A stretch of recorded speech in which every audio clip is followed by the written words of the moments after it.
एक समय की बात है। एक छोटे से गांव में एक निर्धन लड़का रहता था। उसके माता पिता नहीं थे। गांव में उसके पास आजीविका का कोई साधन नहीं था, परंतु वह बहुत बुद्धिमान था। अपने पिता से उसने काम की कई बातें सीखी थी। एक दिन उसके दिमाग में एक अद्भुत विचार आया। उसने शहर जाने की ठान ली। शहर जाकर उसने एक सस्ती सी दुकान किराए पर ले ली और दुकान के बाहर एक बोर्ड लगा दिया जिस पर लिखा था, बुद्धि का सौदागर, यहाँ बुद्धि बिकती है। एक दिन एक धनी सेठ का मूर्ख लड़का उसकी दुकान की ओर से गुजरा। उसे समझ नहीं आया कि यह कैसी दुकान है। उसने सोचा, मेरे पिता मुझे हमेशा निर्बुद्धि और मूर्ख कहते रहते हैं, क्यों न थोड़ी बुद्धि खरीद लूं। यह सोचकर उसने सौदागर लड़के से कहा, एक सेर बुद्धि के कितने पैसे लोगे? लड़के ने उत्तर दिया, मैं बुद्धि तौलकर नहीं, उसकी किस्म के हिसाब से बेचता हूँ। मेरे पास तरह तरह की बुद्धि है, सबका दाम अलग अलग है। आपको कैसी बुद्धि चाहिए? मूर्ख बोला, तो ठीक है, एक पैसे में जिस तरह की बुद्धि आए दे दो। सौदागर लड़के ने कागज की एक पर्ची निकाली और सेठ के बेटे को दे दी। उस पर्ची पर लिखा था, जब दो लोग झगड़ रहे हों तो वहां खड़े होकर उन्हें देखना बुद्धिमानी नहीं है। सेठ का बेटा खुशी खुशी घर पहुंचा और अपने पिता को कागज की पर्ची देते हुए बोला, देखिए पिताजी, मैं एक पैसे में अकल खरीद कर लाया हूँ। सेठ ने पर्ची पढ़ी और तमतमाकर बोले, मूर्ख, एक पैसे में यह क्या लाया है? यह बात तो सभी जानते हैं, तुमने मेरा एक पैसा डुबो दिया। सेठ तुरंत सौदागर की दुकान पर पहुंचा और उस लड़के को बुरा-भला कहते हुए बोला, लोगों को ठगते हुए तुम्हें शर्म नहीं आती?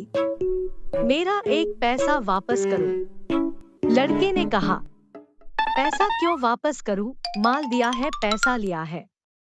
ठीक है, यह लो अपना कागज का टुकड़ा जिसे माल कह रहे हो।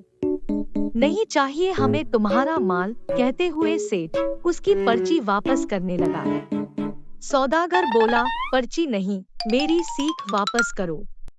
अगर पैसा वापस चाहिए तो आपको एक कागज पर लिखकर देना होगा कि आपका बेटा कभी भी मेरी सीख का प्रयोग नहीं करेगा। बात बन गई, दोनों पक्ष मान गए। सेठ ने कागज पर हस्ताक्षर कर दिए और अपना पैसा वापस लेकर प्रसन्न हो गया। समय बीतता गया। उस प्रदेश के राजा की दो रानियां थी। एक दिन दोनों रानियों की दासियां बाजार गई। वहां उनका झगड़ा हो गया। बात हाथापाई तक पहुंच गई। लोग चुपचाप खड़े देख रहे थे। उन्हीं में सेठ का बेटा भी था। झगड़ा बढ़ता देख सारे लोग एक एक कर वहां से चले गए, मगर सेठ का लड़का करारनामे के अनुसार वहां से जा नहीं सकता था। वह अकेला ही खड़ा रह गया। बस फिर क्या था, दोनों दासियों ने उसे अपना गवाह बना लिया। झगड़े की बात राजा रानियों तक पहुंची। सेठ और उसका लड़का राज दरबार में लाए गए। दोनों रानियों ने लड़के से कहा कि वह उनके पक्ष में गवाही दे। सेठ और उसके बेटे के तो होश उड़ गए। वे सहायता के लिए बुद्धि के सौदागर के पास पहुंचे। बोले, हमें किसी तरह बचा लीजिए।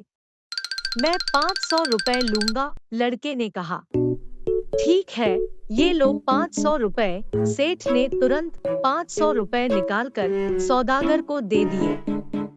बुद्धि के सौदागर ने उपाय बताया, देखो, जब गवाही देने के लिए बुलाया जाए तो पागल की तरह व्यवहार करना। सेठ के बेटे ने वैसा ही किया। राजा ने उसे पागल समझकर महल से बाहर निकाल दिया। इसी तरह की एक दो घटनाएं और हो गई। वीडियो को लाइक और चैनल को सब्सक्राइब जरूर करें।